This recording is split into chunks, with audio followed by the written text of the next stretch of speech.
Vous voyez sur ce microscope, on peut être 10 médecins à regarder le même prélèvement d'un malade en même temps. On appelle ça un microscope multitête. Et si vous avez bien regardé ma dernière vidéo, dans la scène microscopie, vous pouviez apercevoir ce microscope au fond de la pièce. D'ailleurs, écoutez bien ce que je racontais dans cet extrait. Mais gardez toujours en tête que le corps, c'est quelque chose d'extrêmement complexe. Savoir le lire et le comprendre, ça prend du temps.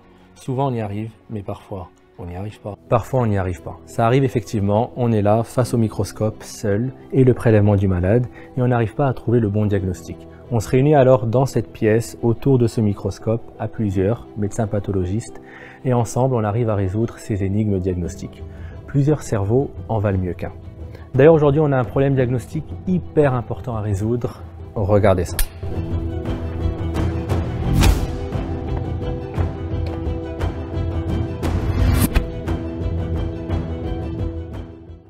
Bonjour à tous, Dr Isa avec vous. Un patient de 60 ans est suivi actuellement à l'hôpital pour un cancer du poumon. Ce cancer a été retiré il y a quelques temps par le chirurgien et pour le moment, le patient ne se plaint de rien. Mais comme beaucoup de malades qui ont eu un cancer, le patient est suivi de très près pour détecter une éventuelle récidive. Et bien si je vous parle de ça aujourd'hui, c'est parce que ce patient se trouve sur la table de scanner et on va aller voir ensemble tout de suite l'interprétation du scanner avec le radiologue. Là, je suis avec mon collègue Dr Alex, qui est radiologue interventionnel ici à l'hôpital, et on va aller voir le scanner du patient. Du coup, ça donne quoi? Bon, là, sur le scanner de contrôle, le thorax, les poumons, c'est normal. Ouais. Le cœur, il n'y a rien de particulier. Le foie, c'est à droite, il n'y a aucune lésion suspecte. La rate, il n'y a pas de lésion suspecte non plus.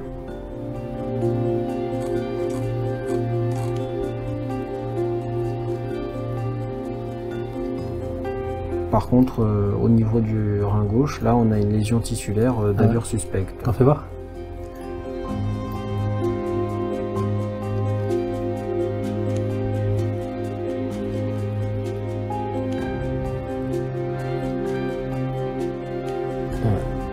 Je pense que ça peut être un cancer. C'est compliqué à dire juste sur l'imagerie, mais c'est suspect. Dans ce contexte, ça peut être soit une tumeur primitive du rein, soit une métastase de son cancer du poumon. Mais déjà, une tumeur, c'est quoi? Tumeur, c'est un terme descriptif, c'est pas un diagnostic, c'est pas une maladie spécifique. Une tumeur, ça veut tout simplement dire une grosseur. Là, par exemple, on a une tumeur dans le rein, ça veut dire qu'on a une grosseur, une boule qui s'est formée dans le rein. Pourquoi cette tumeur s'est formée? Eh bien, elle s'est probablement formée ici car des cellules prolifèrent de manière anormale. Il faut savoir qu'une tumeur peut être bénigne ou maligne. Vous le savez peut-être, la tumeur maligne, c'est ce qu'on appelle cancer. Mais savez-vous qu'est-ce qui différencie le cancer ou tumeur maligne d'une tumeur dite bénigne? Le point important, c'est qu'en général, une tumeur bénigne ne provoque pas la mort du patient, alors qu'une tumeur maligne peut provoquer la mort du patient en l'absence de traitement. La tumeur bénigne, en général, est faite de cellules qui se multiplient doucement, elle grossit alors lentement. La tumeur bénigne reste aussi localisée dans l'organe où elle naît et ne récidive pas lorsqu'on la retire chirurgicalement. La tumeur maligne, quant à elle, ou le cancer, est fait de cellules qui se multiplient de manière totalement incontrôlée et peut avoir une croissance rapide. Le cancer peut récidiver même quand le chirurgien le retire en totalité. Et une chose également très importante, c'est que le cancer a la capacité unique de pouvoir aller au-delà du site d'origine et disséminer dans tout l'organisme. Et c'est ça qui mène à la formation de ce qu'on appelle des métastases. Cette dissémination du cancer est souvent responsable du décès du patient. Savoir reconnaître une tumeur bénigne d'une tumeur maligne est donc très important car ça change totalement le pronostic, c'est-à-dire les chances de survie du patient, et ça change également totalement le type de traitement qu'il faut mettre en place pour tenter de guérir le patient.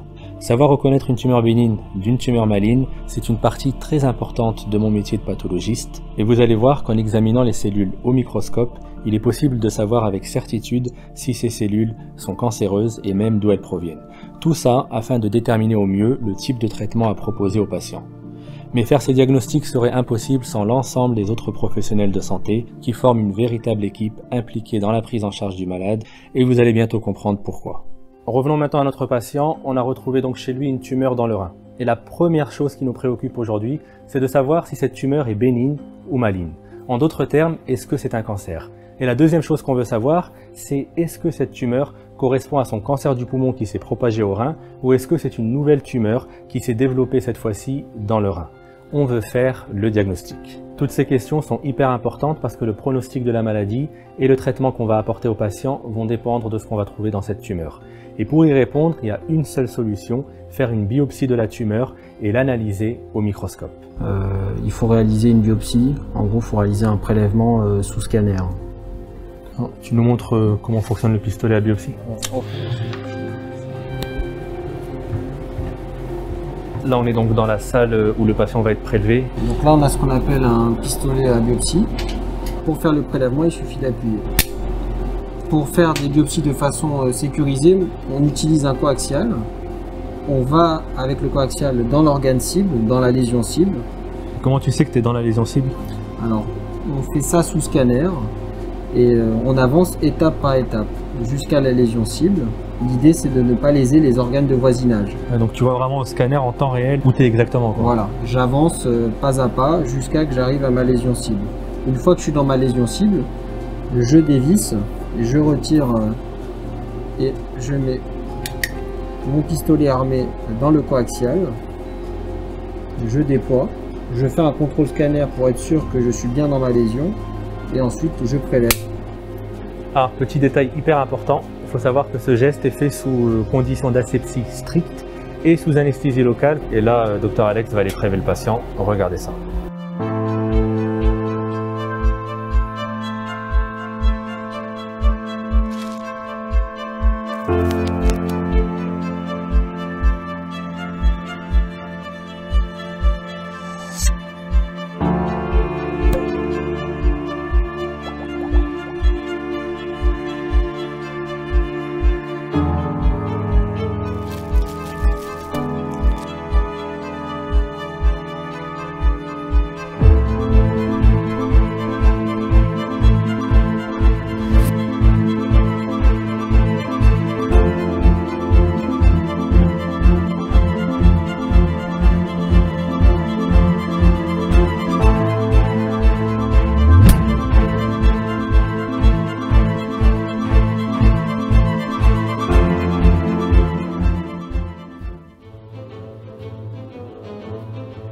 Comme vous l'avez vu, la biopsie est terminée, le prélèvement du malade se trouve dans ce pot et là on va au département de pathologie pour l'examiner.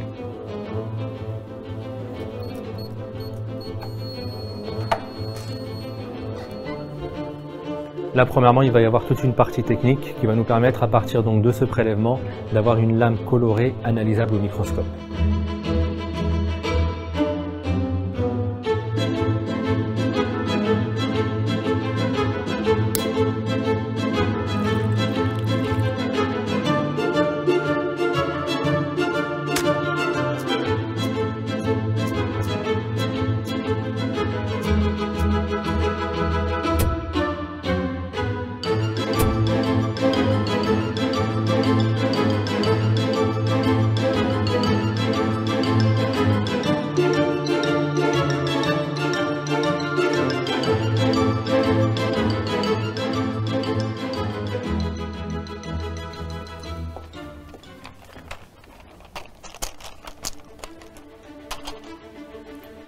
Là, on arrive dans la partie la plus déterminante. Ça va être une véritable enquête. Enquête diagnostique qui va être très importante pour notre patient afin qu'on puisse lui proposer le meilleur traitement et tenter de le guérir.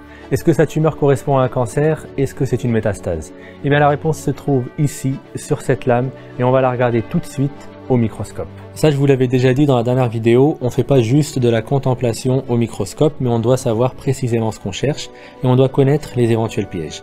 Ici, on doit garder en tête que le patient a une tumeur du rein, tumeur qui peut être bénigne ou maligne. Et on sait qu'il y a en fait plusieurs types de tumeurs bénignes et plusieurs types de tumeurs malignes qui peuvent se développer à partir du rein. Et ces tumeurs ont toutes un aspect très différent sous le microscope. Mais il y a également un piège ici pour lequel je dois être hyper vigilant. Ce malade a déjà eu un cancer du poumon. Alors il faut vraiment être sûr que c'est pas son cancer du poumon qui a métastasé dans le rein.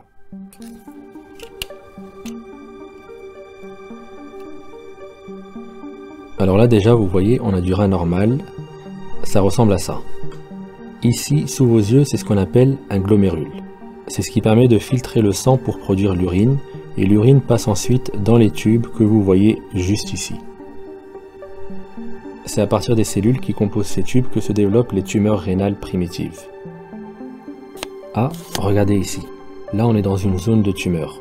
On ne reconnaît plus du tout la structure normale du rein avec les glomérules et les tubes. Et là, ce que je vois, c'est plein de cellules qui sont cohésives, rattachées les unes aux autres. Les aspects cohésifs me font dire que ces cellules sont de nature épithéliale. Les cellules épithéliales sont un type de cellules qui sont à l'origine de la plupart des cancers chez l'adulte. Alors une cellule, c'est ça. On voit très bien qu'elle est délimitée par une membrane, et à l'intérieur de la membrane, là, c'est ce qu'on appelle le cytoplasme. Et ça, c'est le noyau. C'est lui, le noyau, qui renferme le matériel génétique, l'ADN de la cellule. Vous voyez que comparé à une cellule normale, le noyau est atypique, il est assez gros et il est de forme variable. C'est probablement là un signe que le matériel génétique de la cellule est assez altéré, comme c'est souvent le cas dans les cancers. Vous voyez également ici, c'est ce qu'on appelle un nucléole. C'est un signe que la cellule synthétise probablement beaucoup de protéines, ce qui montre que les cellules sont métaboliquement très actives, comme le sont généralement les cellules cancéreuses. Et regardez aussi, ces cellules ont vraiment un aspect très caractéristique, c'est que le cytoplasme est clarifié. Il est très clair comme ça, car ces cellules contiennent beaucoup de lipides. Ces lipides servent probablement de réserve d'énergie aux cellules tumorales. Et puis regardez là, entre les cellules, on retrouve plein de tout petits vaisseaux sanguins, c'est très vascularisé et on peut même voir que ça saigne. Tout ça, ce sont des globules rouges qui sont passés en dehors des vaisseaux. Ces vaisseaux servent à apporter l'oxygène aux cellules tumorales et les nutriments pour nourrir la tumeur. Alors tous ces aspects que j'ai au microscope me font dire qu'on a un cancer du rein particulier appelé carcinome rénal à cellules claires. Le terme carcinome veut tout simplement dire cancer développé à partir des cellules épithéliales.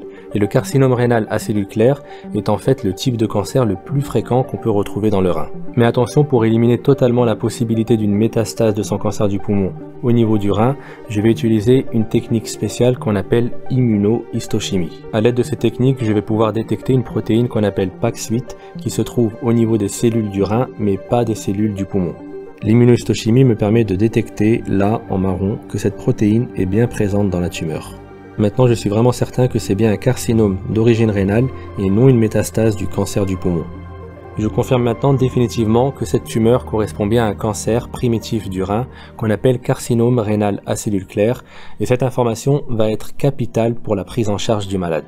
Voilà, l'enquête diagnostique que nous avons menée ensemble a permis de diagnostiquer chez ce malade un cancer du rein appelé carcinome rénal à cellules claires qui s'est développé de façon totalement indépendante de son cancer du poumon. Il faut savoir que lorsqu'on a un antécédent de cancer dans un organe, on peut parfois développer des métastases liées à ce cancer dans d'autres organes. Mais on peut aussi développer dans d'autres organes d'autres cancers de façon totalement indépendante, comme c'est le cas pour ce patient. Et finalement, avoir un cancer dans un organe est en fait un facteur de risque reconnu d'avoir un deuxième cancer. Le point important pour le patient que nous avons pris en charge ici est que sa tumeur du rein n'est pas une métastase de son cancer du poumon et que le type de cancer du rein que nous avons diagnostiqué, qui est ici localisé, peut être guéri par un traitement chirurgical adapté. Et nous verrons ensemble dans une prochaine vidéo en quoi consiste cette chirurgie et à quoi ressemble la tumeur retirée dans sa totalité.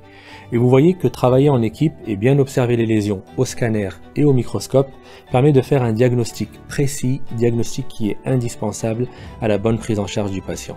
Mais gardez toujours en tête que le corps c'est quelque chose d'extrêmement complexe. Savoir le lire et le comprendre, ça prend du temps.